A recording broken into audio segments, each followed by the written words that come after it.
छठीकरा में एटीएम से नकदी निकालने गई एक महिला का एटीएम कार्ड बदलकर जालसाजों ने 38,000 रुपए की ठगी कर ली। शिकायत करने के बाद भी साइबर अपराध सेल और थाने चौकी के चक्कर काट रही महिला की कोई सुनवाई नहीं हुई। कोरोना संकट काल में आर्थिक तंगी से जूझ रहे एक गरीब दंपति सोमवार को अज्ञात बदमाशों की जालसाजी का शिकार होकर 38,000 रुपए की चोट खा बैठे। न्याय की उम्मीद लिए पहले पीड़ित बैंक के अधिकारियों के पास पहुंचे और फिर पुलिस के, लेकिन दोनों जगह से उन्हें निराश होकर वापस लौटना पड़ा। गरीबी और संक्रमण की मार के बीच जीवन जी रहे दंपति ठगी का शिकार होकर पूरी तरह से टूट चुके थे। उम्मीद थी कि कम से कम पुलिस से तो मदद मिलेगी, लेकिन लचर पुलिसिया सिस्टम ने उनका कानून से विश्वास ही खत्म कर दिया। दरअसल छठीकरा निवासी नीरज की पत्नी का स्टेट बैंक में बचत खाता है। सोमवार को नीरज अपनी पत्नी रेशमा के साथ छठीकरा चौराहा स्थित एटीएम से पैसे निकालने के लिए पहुंचा। पत्नी बाहर खड़ी थी और पत्नी के एटीएम से नकदी निकालने की वो कोशिश कर रहा था। इसी बीच आए 4 साथियों ने चतुराई के साथ उसे बातों में लगाकर उसका एटीएम कार्ड बदलकर पिन नंबर देख लिया और दूसरा एटीएम देकर वहां से 9-2-11 हो गए। एटीएम से पैसे न निकलने पर बैंक पहुंचे पति ने पत्नी का अकाउंट चेक करवाया तो उसमें 38,000 रुपए निकलने की जानकारी मिली। महिला के अनुसार 15 मिनट के अंदर उसके एटीएम कार्ड से पैसे निकाल लिए गए और ये पैसे मथुरा से नहीं बल्कि मेरठ से निकाले गए हैं। अपनी शिकायत लेकर थाने पहुंची पीड़िता को पुलिस ने साइबर क्राइम सेल मथुरा में शिकायत करने की बात कहकर वहां से टरका दिया। जब पति पत्नी दोनों मथुरा पहुंचे तो उनसे ये कह दिया कि आपकी शिकायत पर कार्यवाही थाना स्तर से ही होगी। लुटे पिटे दंपति करीब 2 घंटे के बाद फिर से थाने पहुंचे, लेकिन इस बार भी उनकी शिकायत पर सुनवाई नहीं हुई, बल्कि कार्यवाही करने की बजाय उन्हें जैन चौकी पर जाने के लिए कह दिया।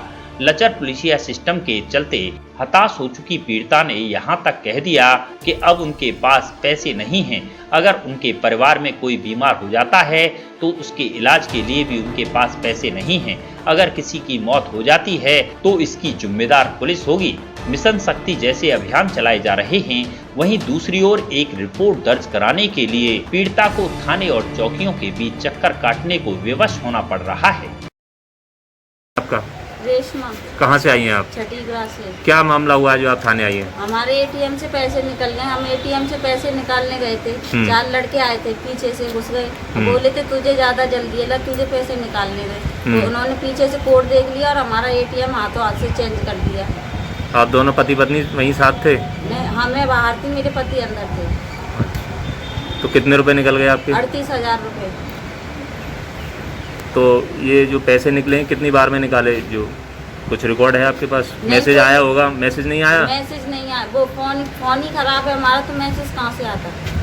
यही तो गड़बड़ हो गई। तो आपको कैसे पता चला कि 38,000 रुपए निकल गए? बैंक वालों ने बताया।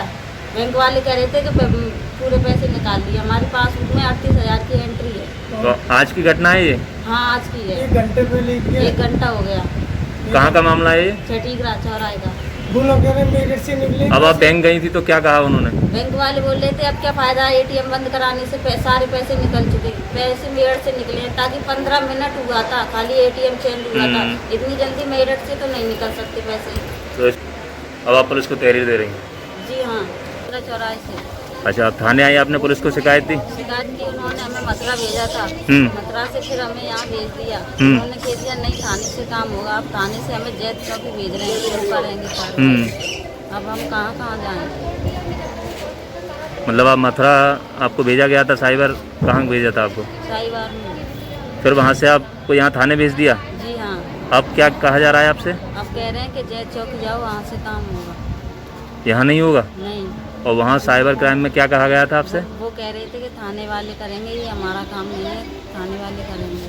अब आपको क्या, अब क्या ऐसी स्थिति में क्या चाहती हैं आप? मैं यही चाहती हूँ कि कार्रवाई हो और हमारा पैसा हमें मिल जाए, क्योंकि हम गरीब लोग हैं और इस बीमारी में क्या करेंगे हम? हमारे पास पैसे भी नहीं हैं, अब कहाँ जाएंगे हम? तो आपके अकाउंट में कुछ पैसे बचे हैं अब? नहीं, खाली अकाउंट है। अगर हमारे घर में अब पैसों की वजह से किसी की मौत भी होती है तो उसकी जिम्मेदार पुलिस होगी, क्योंकि ये हमारी कार्रवाई नहीं कर रहे।